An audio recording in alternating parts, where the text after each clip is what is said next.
സുഹൃത്തുക്കൾക്കോ ബന്ധുക്കൾക്കോ നിങ്ങൾ പണം കടം കൊടുക്കാറുണ്ടോ? പണം കടം വാങ്ങുന്നവർ കൃത്യസമയത്ത് തിരികെ നൽകിയില്ലെങ്കിൽ അത് വലിയ വിദ്വേഷത്തിനു വരെയും കാരണമാകാറുണ്ടല്ലേ? പാലക്കാട് വടക്കഞ്ചേരിയിൽ യുവാവിനെ സുഹൃത്ത് കുത്തിക്കൊലപ്പെടുത്തിയത് കടം വാങ്ങിയ പണം തിരികെ ചോദിച്ചിട്ടും നൽകാത്തതിനാണ്. അഞ്ചുമൂർത്തി മംഗലം സ്വദേശി മനുവാണ് കൊല്ലപ്പെട്ടത്. ഇയാളുടെ സുഹൃത്തായ വിഷ്ണുവിനെ പോലീസ് അറസ്റ്റ് ചെയ്തു. പണമിടപാട് സംബന്ധിച്ച തർക്കമാണ് കൊലപാതകത്തിന് കലാശിച്ചതെന്നാണ് പോലീസ് നൽകുന്ന വിവരം.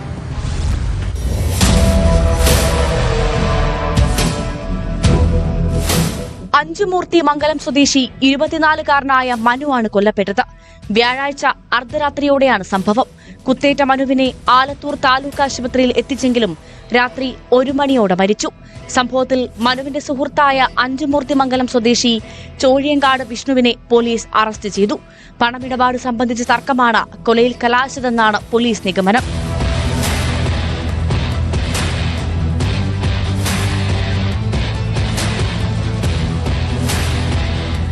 വിഷ്ണുവിൽ നിന്ന് മനു 6000 രൂപ കടം വാങ്ങിയിരുന്നു. പറഞ്ഞ സമയം കഴിഞ്ഞിട്ടും ഇത് തിരിച്ചു നൽകിയില്ല.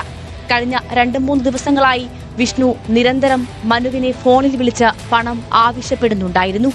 വ്യാഴാഴ്ച ഇവരുടെ വീടിനടുത്തുള്ള പാടത്ത് വെച്ച് ഇരുവരും തമ്മിൽ തർക്കമുണ്ടായി. തുടർന്നാണ് വഴക്ക് മൂർച്ഛിച്ചതും കത്തിക്കുത്തിൽ കലാശിച്ചതും. വിഷ്ണുവിനെ പോലീസ് ചോദ്യം ചെയ്തു വരികയാണ്. ആലത്തൂർ താലൂക്ക് ആശുപത്രി മോർച്ചറിയിലേക്ക് മാറ്റിയ മനുവിന്റെ മൃതദേഹം പോസ്റ്റ്മോർട്ടത്തിന് ശേഷം ബന്ധുക്കൾക്ക് വിട്ടുകൊടുക്കും.